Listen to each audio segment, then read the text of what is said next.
Queria nessa manhã falar sobre crescimento na vida cristã. Crescimento, cada vez que nós passamos um dia, cada dia que nós vivemos, Deus dá a você e a mim a oportunidade de crescer um pouco mais. E tudo é para louvor da sua glória. Você que faz um curso universitário, sabia que é para o louvor da glória do Senhor, amém? Você que consegue fazer uma pós-graduação, você que faz um concurso, você que arruma um trabalho, você que encontra uma esposa, um esposo que se casa, você que tem um filho, tudo que nós fazemos na nossa vida tem que ser para o louvor da glória do nome do nosso Deus, amém? É sobre isso que eu queria falar nessa manhã, sobre esse crescimento. Eu quero que você abra a sua Bíblia em Oséias. Oséias está lá depois de Ezequiel, Daniel, depois tem Oséias, tá? Fica lá, Oséias está bem lá, quietinho lá, né? Você vai encontrar, antes de Joel. Abra no capítulo 6 de Oséias, e nós estaremos lendo alguns versículos. E Oséias, quando ele escreveu esse livro, era mais ou menos 750 a 744 antes de Cristo. E foi dentro de um contexto de muita opressão. O império assírio havia invadido Israel, havia tomado Samaria. E Oséias, então, Deus levanta esse homem, esse profeta, um homem que amava Deus sobre todas as coisas, um homem que amava o culto, a palavra, e um homem que amava a sua esposa. E a esposa de Oséias, ela representava a própria nação de Israel, uma mulher que amava os prazeres, uma mulher que amava a idolatria e uma mulher que amava os homens. Ela trocou o amor do seu marido pela prostituição, pelos amores dos homens. E Oséias manteve fiel a essa mulher, porque ele a amava. E Deus fala que essa mulher, ela representava a própria nação de Israel, que trocou Deus, o amor puro, perfeito, pelas idolatrias. E é nesse contexto então que aparece Oséias, e ele levanta e ele fala que nós devemos tomar muito cuidado com a nossa vida cristã. Nós precisamos crescer na vida cristã. E todo mundo faz uma projeção, todo mundo faz um planejamento. Aonde eu quero chegar daqui a 2 anos, o que eu quero comprar, o que eu quero estudar. Todo mundo faz um planejamento na vida, é ou não é? Comprar uma casa própria, comprar um carro, casar, ter filhos, fazer uma viagem de férias. E você às vezes faz mínimos detalhes daquilo que você quer fazer na sua vida. Você vai fazer uma viagem, você fala, eu quero conhecer isso, aquilo outro. Você vai comprar um carro, você escolhe a marca, você escolhe a cor, você escolhe os detalhes. Tudo na nossa vida tem um planejamento. A vida cristã, meus irmãos, ela tem que ter um planejamento de crescimento a cada dia. Aonde você quer chegar daqui 1 ano, 2 anos, 4 anos, 5 anos? Porque se a gente não planejar a nossa vida cristã, nós vamos ficar sempre no mesmo lugar. E Oséias escreve isso, e Deus fala uma e outra vez. Deus levantou Oséias como profeta, e Deus fala uma e outra vez, usando os profetas, para falar que nós devemos tomar muito cuidado com a religiosidade, não ser simplesmente um cristão religioso. O que é ser um cristão religioso? Aquele que vem de domingo a domingo. Ele vem, ele consagra, ele levanta a mão, ele chora, ele se quebranta, ele ouve a palavra, ele consagra os seus dízimos, as ofertas, mas quando ele sai, ele esquece de ser cristão de segunda a sábado. E aí ele lembra de ser cristão no próximo domingo. Aí ele vem, coloca a roupa dele de crente para a igreja, vem e começa tudo de novo. Deus fala para Oséias tomar muito cuidado com isso. E Deus usa Oséias justamente para falar àquela nação. Eu quero que você abra a sua Bíblia, então, Oséias capítulo 6, e nós vamos ler alguns versículos. O texto fala: vinde e tornemos para o Senhor, porque Ele nos despedaçou e nos sarará. Fez a ferida e a ligará. Depois de 2 dias nos revigorará. E ao terceiro dia nos levantará. E viveremos diante dele. Conheçamos e prossigamos em conhecer o Senhor. Como a alva, a sua vinda é certa. Ele descerá sobre nós como chuva seródia que rega a terra. Que te farei, ó Efraim? E que te farei, ó Judá? Porque o vosso amor é como nuvem da manhã e como o orvalho da madrugada que cedo passa. Por isso os abati no meio dos profetas. Pela palavra da minha boca os matei. E os meus juízos serão como luz. Pois misericórdia quero e não sacrifício. Conhecimento de Deus mais do que holocaustos. Que Deus possa estar abençoando a sua palavra e fazendo ela frutificar nos nossos corações.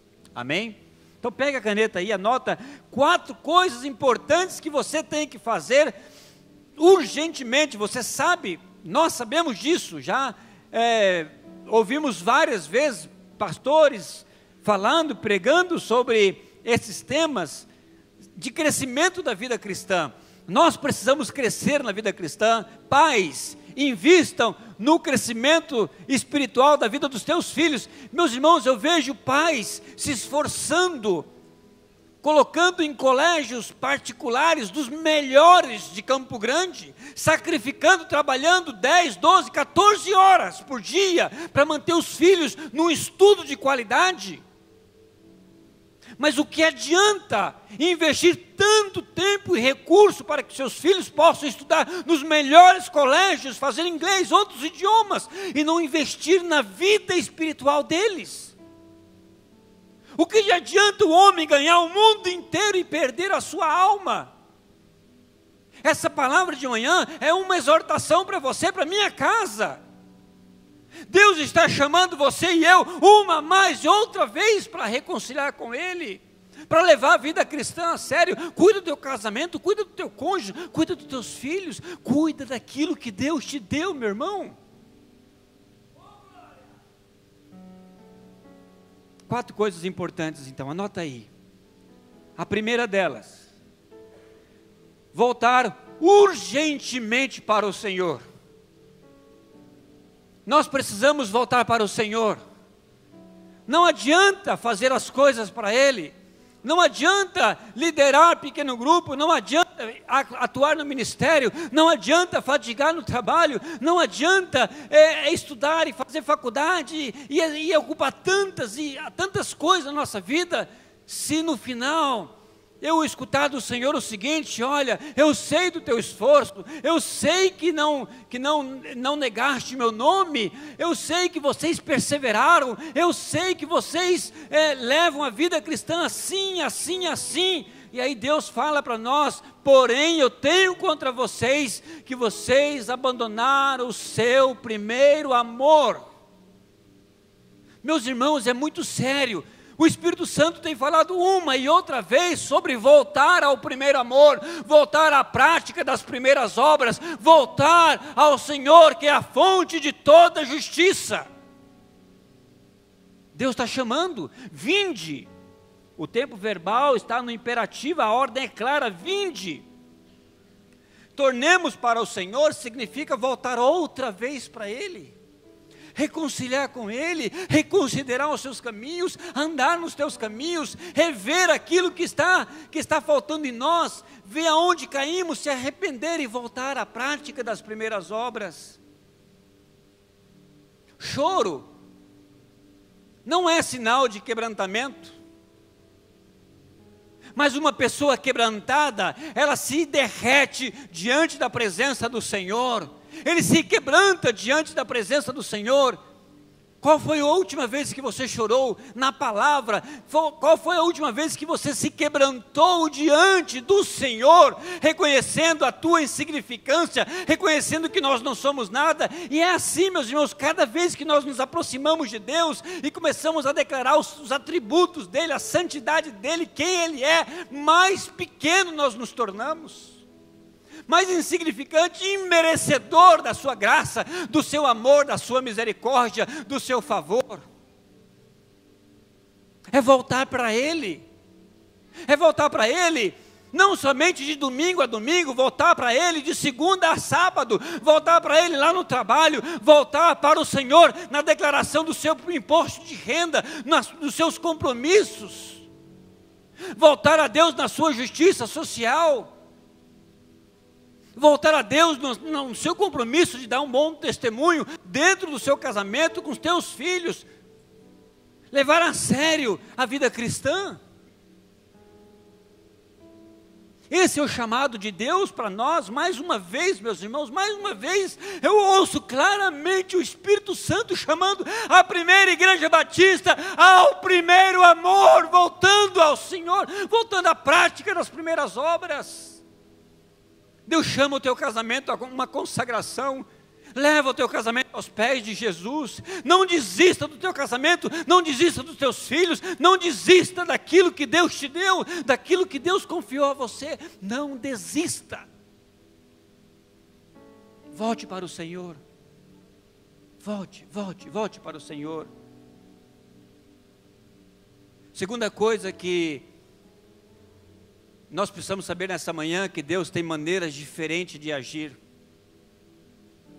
Nós não entendemos como Deus age. Não sei você, mas às vezes eu começo a declarar os atributos de Deus, meus irmãos, e é como um decibéis que vai subindo o volume.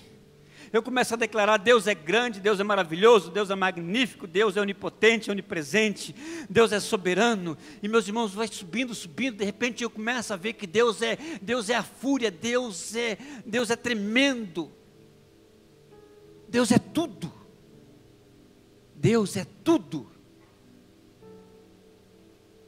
E cada vez que nós vemos a grandeza de Deus, eu começo a perceber que eu não sou nada, que eu sou pequeno, que eu sou insignificante diante da grandeza estrondosa, assombrosa do nosso Deus.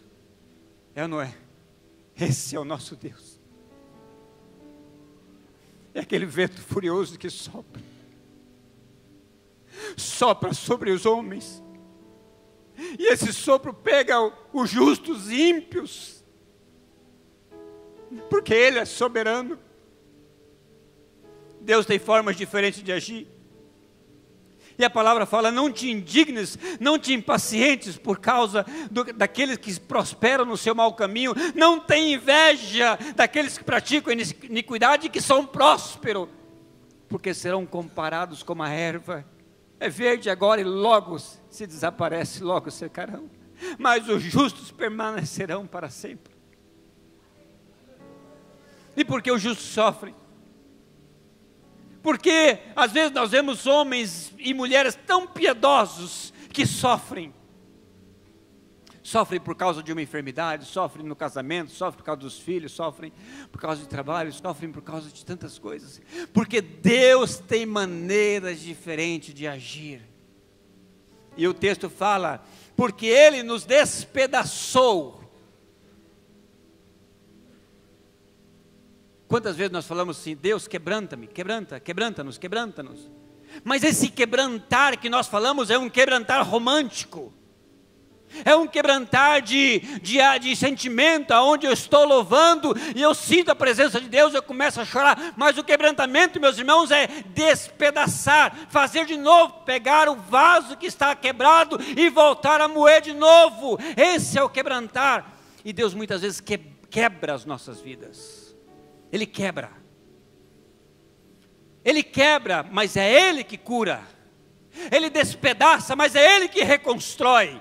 É Ele que fere, como diz a palavra. Ele nos fere, mas Ele também nos ligará. Esse é o nosso Deus. Ele sabe até onde vai a fé, a condição física de suportar as provas de cada um. Não desista das provas. Não desista das lutas.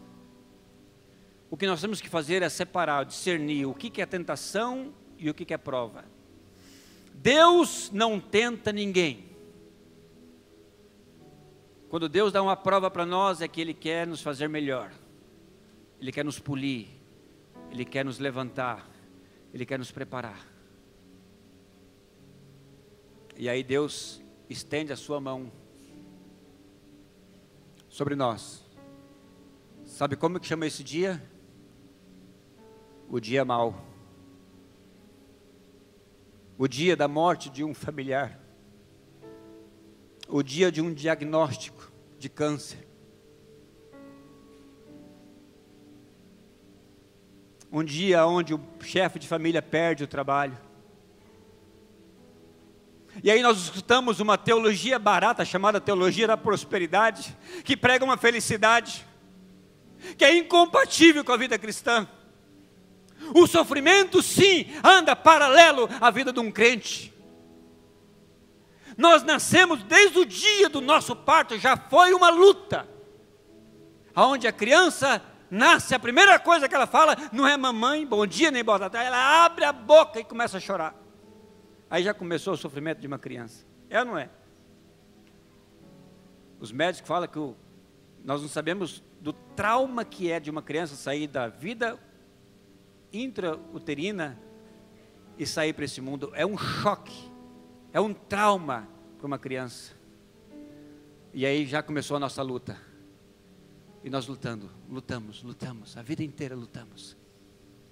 E cada época, cada etapa da nossa vida, há uma luta diferente. Pais, talvez, lutando com os seus filhos, adolescentes,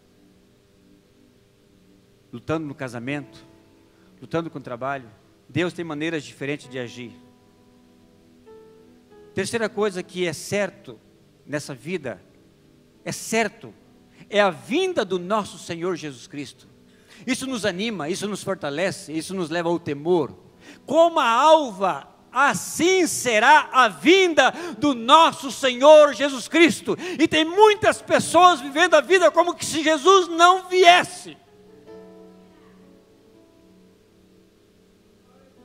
A vinda, essa teologia da vinda de Jesus Cristo tem que promover em nós uma garra, uma certeza, uma segurança.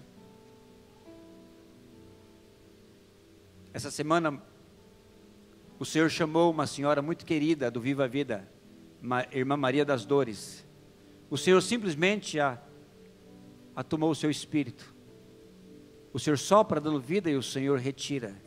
E o Senhor vai retirando uma, outra.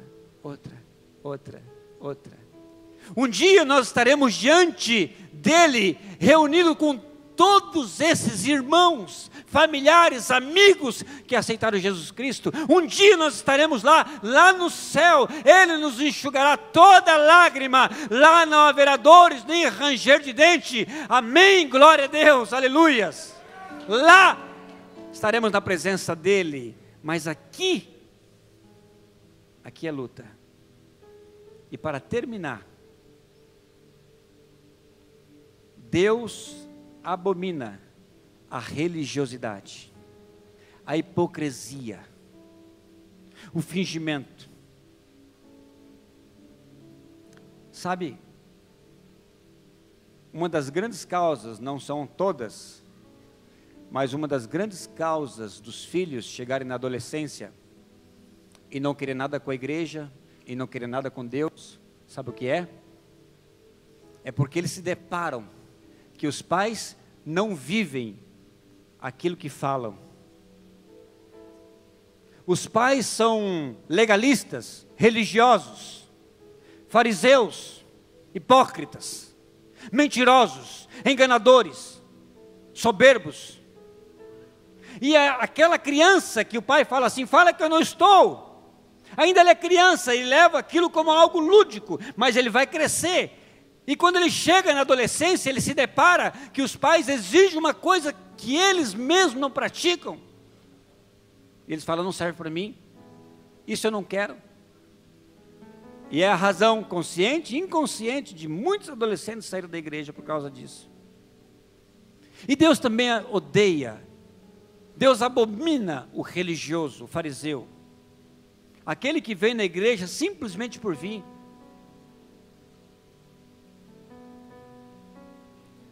Eu fui pastor de um jovem, ele era universitário, fazia medicina,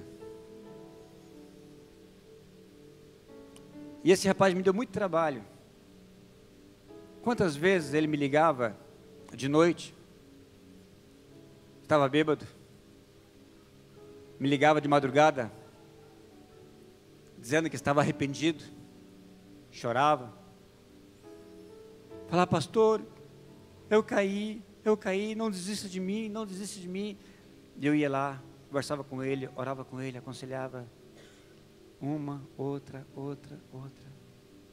Sabe, meus irmãos, eu vi a luta daquele jovem, e a luta dele, da mesma intensidade que ele queria Deus, ele lutava com as suas fraquezas.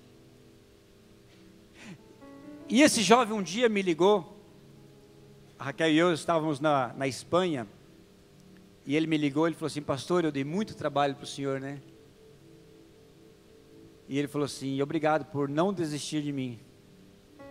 Hoje eu formei, sou médico, estou firme na igreja, sou um dos líderes da igreja.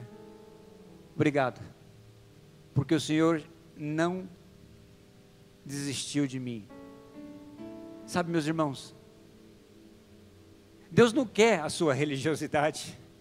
Deus não quer que você seja crente para que a pessoa do teu lado veja que você é uma pessoa quebrantada, que você levanta a sua mão, que você chora. Deus não quer isso. Ele quer a sua humildade, Ele quer o seu coração quebrantado durante a semana, de segunda a sexta. As lutas são muitas, as batalhas são gigantescas, mas Deus quer você ao pé da cruz. Deus te chama para uma comunhão com Ele. Deus não espera, Ele sabe. Ele não espera que você seja perfeito, Ele quer o teu quebrantamento diante dEle. Ele chama isso de amor, de uma relação de pai com filho, uma relação onde Deus derrama graça. Sabe o que é graça? Graça é um elemento que nos faz vivo, mesmo nós não merecendo. Você e eu, nós não merecemos, mas Deus te ama, Ele te ama. Deus te chama cada dia pelo teu nome. Numa população de mais de 7 bilhões de pessoas, a cada dia Deus te chama pelo teu nome.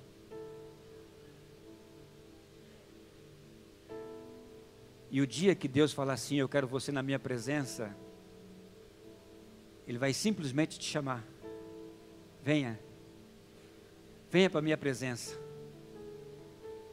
É isso que nós esperamos, é isso que nós desejamos. Feche teus olhos e vamos orar ao Senhor. Vamos pedir ao Senhor, Pai, venha sobre nós. Fala para Deus, Deus, eu quero, mais uma vez eu quero me reconciliar com o Senhor. Mais uma vez eu quero voltar-me para o Senhor. Mais uma vez eu quero inclinar o meu coração para o Senhor. Mais uma vez eu quero dizer, Pai, eu errei, eu pequei. Confesse. Pai, nós precisamos do Senhor. Nós precisamos da tua graça, do teu perdão, da tua misericórdia. Sem ela, Pai, seríamos aniquilados, seríamos queimados. Sem ela, seríamos como a erva que hoje está verde e amanhã está seca. Mas é a tua graça que nos mantém firme, é a tua graça que nos faz olhar para as promessas, é a tua graça que nos renova, Senhor, o fôlego de vida a cada dia. Obrigado pela igreja, obrigado pelo casamento, obrigado pela família, obrigado pelos amigos, obrigado pelo trabalho, obrigado pelas lutas. Muitas vezes nós não compreendemos tantas lutas que temos, mas obrigado por elas. Elas nos mantêm firmes nas promessas do Senhor. Porque aquele que quer ser meu discípulo, o Senhor fala, negue-se a si mesmo, toma cada dia a sua cruz e siga-me. É cada dia, cruz, sofrimento. Deus, não é esse evangelho light que nós conhecemos por aí, não é esse evangelho Nutella que nós ouvimos por aí, Senhor. O evangelho é renúncia, é sofrimento, é luta. Derrama de uma unção de valentia sobre a tua igreja, de coragem,